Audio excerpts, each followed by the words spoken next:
기도하겠습니다. 아버지 하나님, 지난밤에도 건강의 복을 주시고 이 새벽에 하나님 앞에 엎드려 하나님의 이름을 부르며 찬양케 하시니 감사합니다. 또 주께 아뢰할 말씀이 있어 우리의 심령을 토하게 하심도 감사합니다. 하나님의 세밀한 만지심과 세밀한 음성을 이 새벽에 허락해 주시고 주님으로 세임 얻는 복된 새벽 될 수 있도록 축복해 주시옵소서. 예수님 이름으로 감사하며 기도하옵나이다. 아멘. 마태복음 10장 5절부터 15절까지 우리 한 절 좀 천천히 합독하도록 하겠습니다. 예수께서 이 12를 내보내시며 명하여 이르시되 이방인의 길로도 가지 말고 사마리아인의 고래도 들어가지 말고 오히려 이스라엘의 집에 잃어버린 양에게로 가라. 가면서 전파하여 말하되 천국이 가까이 왔다 하고 병든 자를 고치며 죽은 자를 살리며 나병 환자를 깨끗하게 하며 귀신을 쫓아내되 너희가 거저 받았으니 거저 주라. 너희 전대에 금이나 은이나 동을 가지지 말고 여행을 위하여 배낭이나 두벌옷이나 신이나 지팡이를 가지지 말라. 이는 일꾼이 자기의 먹을 것 받는 것이 마땅함이라. 어떤 성이나 마을에 들어가든지 그 중에 합당한 자를 찾아내어 너희가 떠나기까지 거기 머물라. 또 그 집에 들어가면서 평안하기를 빌라. 그 집이 이에 합당하면 너희 빈 평안이 거기 임할 것이요 만일 합당하지 아니하면 그 평안이 너희에게 돌아올 것이니라. 누구든지 너희를 영접하지도 아니하고 너희 말도 듣지도 아니하거든 그 집이나 성에서 나가 너희 발에 먼지를 떨어버리라. 내가 진실로 너희에게 이르노니 심판날에 소돔과 고모라 땅이 그 성보다 견디기 쉬우리라. 아멘. 마태복음 9장 후반부는 설교하지 않았기 때문에 정리해서 말씀을 드립니다. 12년을 혈류병으로 앓던 여인을 고쳐주신 예수님께서는 회당장 야이로의 집에 가서 야이로의 딸을 살려주십니다. 그리고 이어서 두 맹인의 눈을 고쳐주시고 또 귀신 들여 말 못하는 사람에게서 귀신을 쫓아내고 말을 하게 하십니다. 예수님을 시기한 바리새인들이 예수님이 귀신의 왕을 의지해서 귀신을 쫓아낸다고 거짓말로 예수님을 참소했지만 예수님에 대한 소문은 순식간에 온 땅에 퍼지게 되었고 수많은 사람들이 예수께로 몰려들었습니다. 그런데 그렇게 계속 밀려드는 무리, 고통하는 무리, 그들을 보시고 예수님의 마음이 너무나 아프셨습니다. 자, 마태복음 9장 36절을 제가 읽어드릴게요. 무리를 보시고 불쌍히 여기시니 이는 그들이 목자 없는 양과 같이 고생하며 기진함이라. 주님은 목자 없는 양같이 영육간에 고생하며 기진하는 그들을 보시고 매우 마음 아파하시고 드디어 매우 중요한 결정을 내리십니다. 그동안 예수님을 따라다니던 많은 제자 중에서 예수님의 사역을 이어받을 12명을 제자로 선택하신 것입니다. 여기서 우리가 생각할 것은 우리 성도들의 신앙생활을 하는 모습을 보면 다 같은 모습처럼 보이지만 정확히 분류하면 교회 다니는 사람은 세 가지 유형으로 나누어진다는 것입니다. 첫째가 교인이에요. 이 교인이라는 단어는 마태복음 23장 15절에 한 번 나타나는데 이 교인이란 말의 사전적 의미는 종교를 가진 자입니다.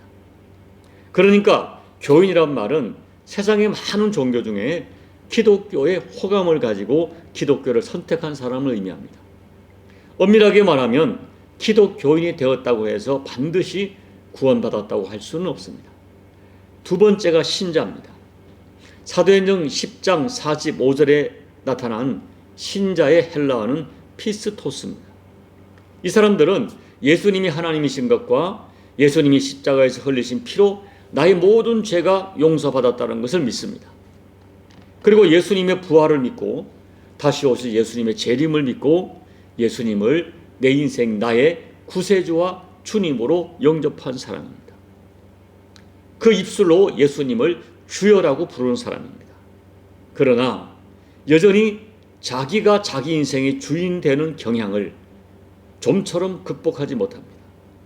입술로는 예수를 주여 부르나 여전히 자기가 자기 인생의 주인으로 살아갑니다.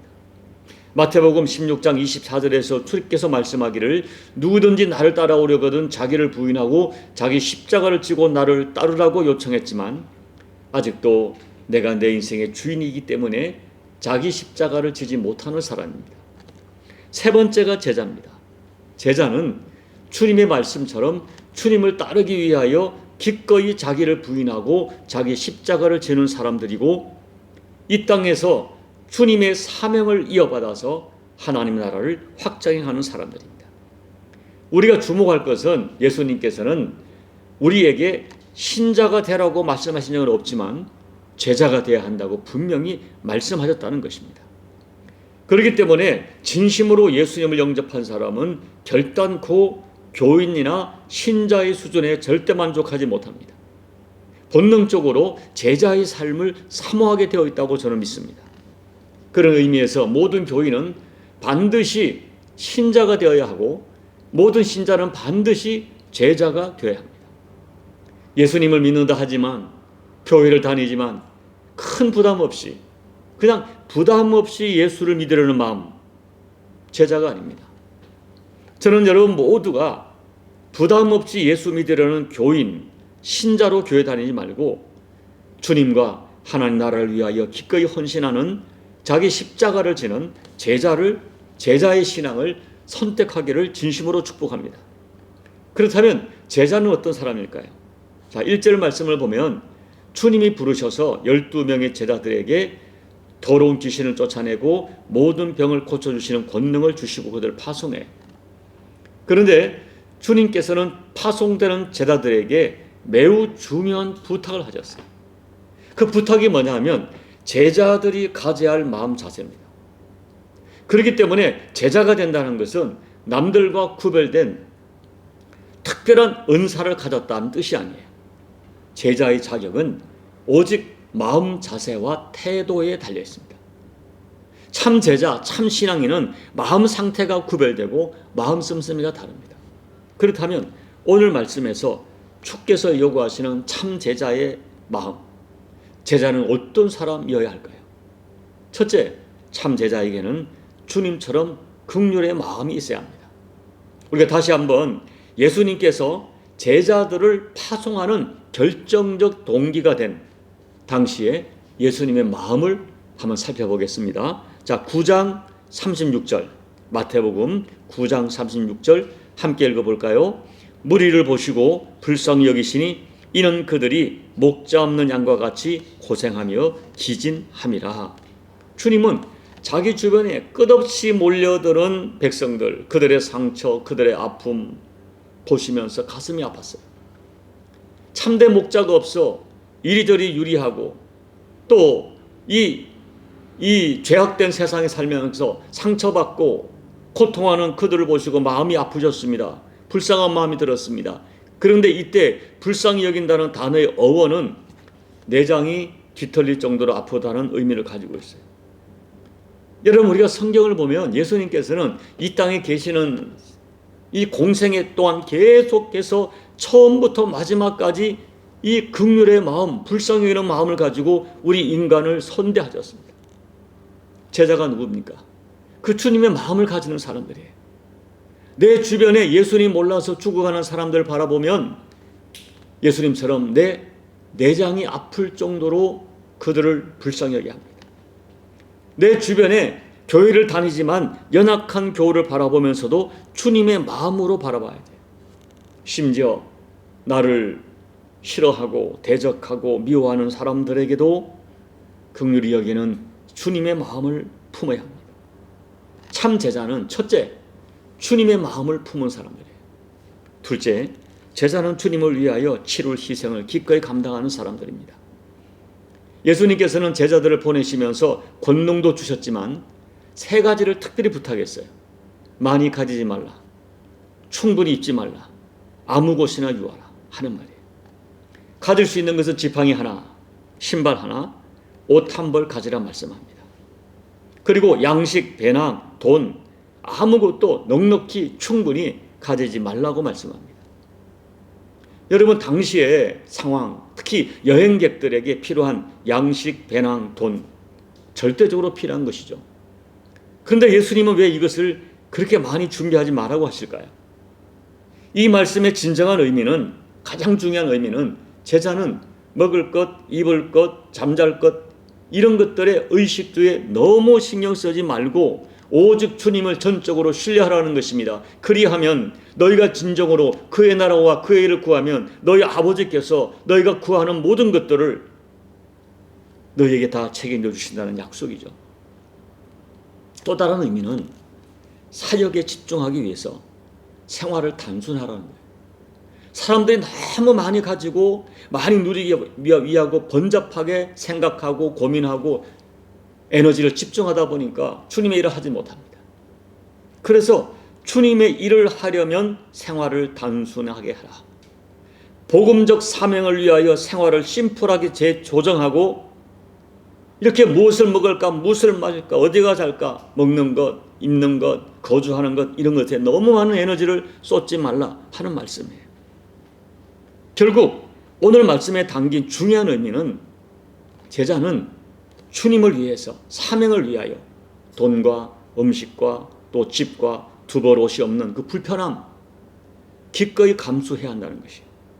그리고 14절 말씀을 보면 사람들에게 환영받지 못할 때, 그들이 너를 거절할 때 그 거절도 기꺼이 감수해야 한다는 말이에요. 여러분, 성경을 보면 제자의 삶은 12사도뿐 아니라 사도 바울의 삶을 보면 제자의 길은 환영받는 영광의 길이 아니었어요. 적어도 사람들에게. 오히려 그들은 불편함, 거절, 냉대가 그냥 일반적이었어요. 사람들이 선호하지 않는, 사람들이 가지 않는 좁은 길이었어요. 엄청난 냉대가 있었어요. 그 냉대를, 그 거절함을 감수하라고 말씀합니다. 그런데 여러분, 주님이 말씀하신 것도 있고 우리가 주변에서 믿는 것이, 확인하는 것이 있죠. 분명히 우리가 제자의 삶을, 내 삶의 에너지를 주님의 일에 쏟다 보면 우리 보통 사람들이 추구하는 먹는 것, 입는 것, 누리는 것, 자녀 교육, 돈 버는 것, 취미 생활 이런 것들에 다른 사람들처럼 많은 에너지를 쏟아붓지 못합니다. 그런데 제 주변에서 수없이 목격한 놀라운 진실, 하나님이 신기하게 책임져 주십니다. 이상하게 자녀들의 진로가 아름답게 열립니다. 하나님께서는 사명 따라 살아가는 제자의 삶을 결론적으로 책임지십니다. 제자는 너희는 먼저 그의 나라와 그의 일을 구하라, 그리하면 이 모든 것을 너희에게 더하시리라는 말씀을 붙들고 주님을 위하여 기꺼이 좁은 길을 선택하는 사람들입니다. 이제 말씀을 정리합니다. 여러분, 예수를 믿어도 그냥 편하게 믿으려는, 부담 없이 믿으려는 교인신앙, 또 신자신앙 되지 말고 주님과 하나님 나라를 위하여 기꺼이 자기를 부인하고 자기 십자가를 치는 제자의 신앙을 선택하십시오. 주님을 위해서, 사명을 위해서 삶의 불편, 희생 기꺼이 감수하시고, 또 사람들에게 환영받지 못하는 아픔이 있다면 그것 역시 감수하십시오. 하나님 나라를 위하여 영적 전쟁의 최일선에 서다가 내가 흘릴 피가 있다면 그 피 흘리는 희생을 감수해서 세상을 살려내는 예수님의 진짜 제자가 되시는 저와 여러분 꼭 되시기를 예수님 이름으로 축복합니다. 아멘. 우리 찬송가 458장을 찬양하겠습니다. 너희 마음에 슬픔이 가득할 때 주가 위로해 주시리라. 아침 해같이 빛나는 마음으로 너 십자가 지고 가라. 참 기쁜 마음으로 십자가 지고 가라. 내가 기쁘게 십자가 지고 가면 슬픈 마음이 위로받네. 때를 따라서 주시는 은혜로서 가란 심령에 힘을 얻고 주가 언약한 말씀을 기억하고 너 십자가 지고 가라. 참 기쁜 마음으로 십자가 지고 가라. 내가 기쁘게 십자가 지고 가면 슬픈 마음이 위로받네. 내가 맡은 일 성실히 행할 때에 주님 앞에서 상 받으리. 주가 베푸신 은혜를 감사하며 너 십자가 지고 가라. 참 기쁜 마음으로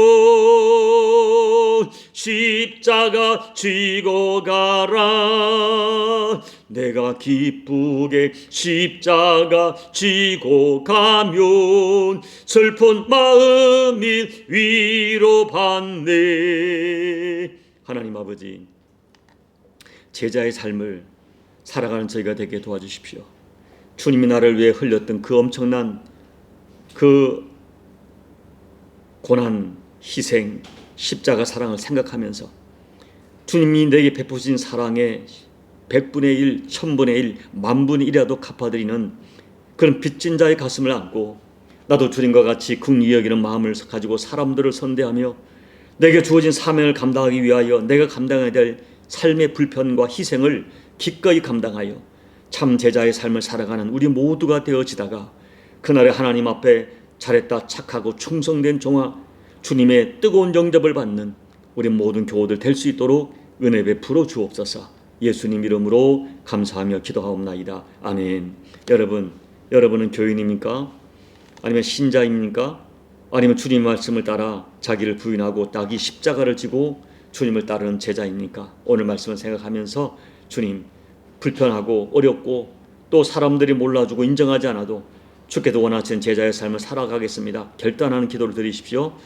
우리 나무 십자가 교회가 제자의 교회가 될 수 있도록 기도해 주시고 조국 대한민국 교회가 제자의 교회가 되도록 도와주시고 특히 혼란 속에 있는 조국 대한민국을 위해서 하나님의 뜻이 이루어지는 그런 이 나라 임족 될 수 있도록 중보하며 기도해 주시고 여러분 각자의 개인 기도로 예배를 마무리하시고 돌아가시기 바랍니다. 기도하겠습니다. 하나님 아버지, 오늘 말씀을 통해 다시 한번 자기 자신을 돌아보기를 원합니다. 주님, 저에게 은혜를 베풀어 주십시오. 제가 참 제자의 삶을 살아갈 수 있도록 도와주십시오. 주님의 제자되는 목사가 될 수 있도록 도와주십시오. 하나님 아버지, 주님의 마음을 품는 종이 되어지게 도와주시고 아버지 하나님, 오늘 주께서 제자에게 주신 주의 권능도 허락해 주시는 가운데 아버지 하나님, 종이 참 주님의 제자 되면 증거를 드러내게 도와주십시오. 주님을 따르기 위하여 가져야 할 모든 불편, 어려움 기꺼이 감당하게 도와주시고 하나님 아버지, 내가 너무 많이 누리고 있다는 생각, 하나님 앞에 내가 어떤 것을 어떻게 살아야 될지를 깨닫는 마음을 가지고 주님을 따르게 도와주시며 아무든지 나를 따라오려거든 자기를 부인하고 자기 십자가를 지고 나를 따를 것이라는 주님의 말씀을 가슴에 새기면서 때로 사람들이 몰라주고 사람들이 배신하고 거역하도 사람들이 거절한다 할지라도 냉대한다 할지라도 제게 주어진 제자의 길을 기꺼이 걸어가는 이 종이 되게 우리 도와주시고 우리 교우들이 될 수 있도록 하나님 베풀어 주옵소서.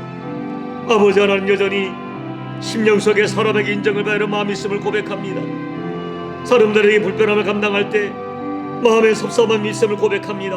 하나님 아버지, 제 심령 속에 참 제자의 삶이 무엇인가를 다시 한번 결단하면서 아버지, 내 마음에 슬픔이 있을때라도 고통과 아픔이 있을지라도 이 길이 참된 진리의 길이요 주께서 제게 부탁하신 명하신 길이란 분명한 확신이 있다면 아버지, 아무리 어렵고 힘이 들어도 눈물이 나고 고통스럽고 사람들이 거절당하고 아버지 고독해도 이 길을 기꺼이 걸어가는 종이 될 수 있도록 우리 모든 교우들이 될 수 있도록 하나님 은혜 베풀어 주옵소서. 우리가 걸어가는 길은 좁은 문이고 좁은 길이라는 주의 말씀을 기억하면서 이 길이 환영받지 못해도 아픔이 있어도 사람들에게 인정받지 못해도 심지어 조롱을 받는다 할지라도 이 제자의 길을 걸어가는 우리 모두가 될 수 있도록 하나님 선한 지혜와 맑은 영감과 거룩한 결단을 더해 주셔서 남은 평생에 참 제자의 삶을 주님이 부탁하신 이 사명의 길을 기꺼이 걸어가는 우리 모두가 될 수 있도록 하나님 우리에게 은혜와 결단과 용기와 믿음을 허락해 주시옵소서. 아버지,